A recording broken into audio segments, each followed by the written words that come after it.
All right, let's talk about the ground beneath our feet. I mean, really think about it. What if it isn't just a silent, solid lump of rock? What if it's more like a sacred text? In the Islamic tradition, the earth is seen as this profound sign, an ayah that points to something much bigger, a source of life and a trust that we're meant to keep. So let's just start with this one simple idea.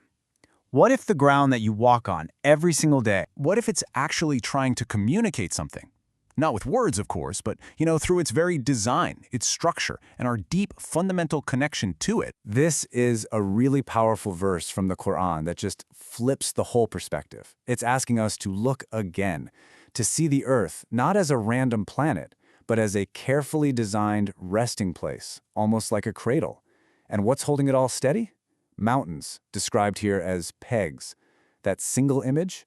Wow, it just opens up a whole universe of meaning. So let's dive into that. Okay, first up, the most obvious, massive things on our planet, the mountains. The Quran sees them as way more than just pretty scenery. They have a job to do, a really profound purpose. And check out this parallel. It's fascinating. Geologically, we know that mountain roots help stabilize tectonic plates.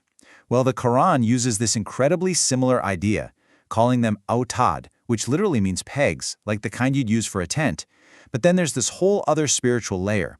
Those same pegs are there to stabilize us, to remind us of the divine grandeur that holds the entire cosmos in place. And the idea gets even deeper here. The verse uses the word rawasi, which means firm anchors. It says he cast them into the earth to stop it from swaying with you. I mean, just think about that for a second. That's such a dynamic, active description for something we see as totally static. They aren't just there. They were put there like giant anchors holding a ship steady. But it doesn't even stop at stability. These immense, powerful mountains are also talked about as a form of mercy, a provision for us and for our animals.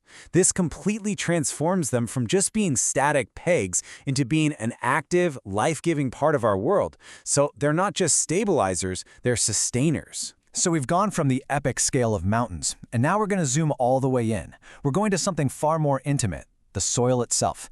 And in the Islamic tradition, this isn't just about what's under our fingernails, this is about the very core of who we are. The Arabic word for soil, turab, it just carries so much meaning. It's not just dirt. It's presented as the very substance of our creation. It's the source of all our food and our growth, and it's the ultimate symbol of humility. Why? Because it's the one thing we all return to in the end. This verse just lays it all out, doesn't it? Our entire existence is this inseparable cycle with the earth. Creation from it, our return to it, and then our resurrection from it all over again. Our whole story is literally rooted in the ground beneath our feet. I absolutely love this metaphor. It's so beautiful. It doesn't just say we were made from earth, it says we were made to grow from it, like a plant. It suggests that our lives, our nourishment, our development, it's all part of the same living, breathing process as the world of plants all around us.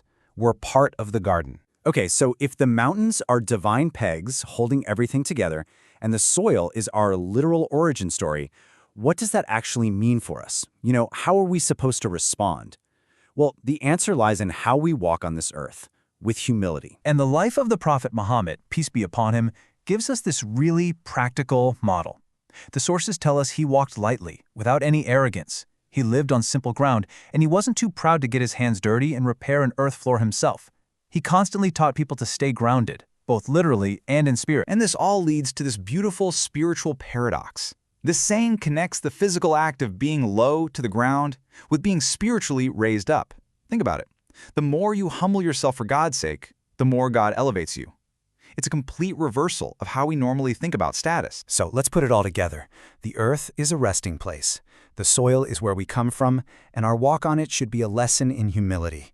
If you take all that in, our whole relationship with the planet has to change, right?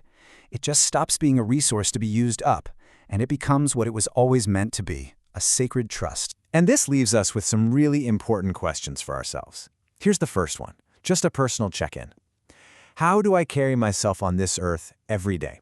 Is it with the humility of a grateful guest, or with the entitlement of an owner? And that leads to this bigger challenge, a challenge to our whole modern mindset.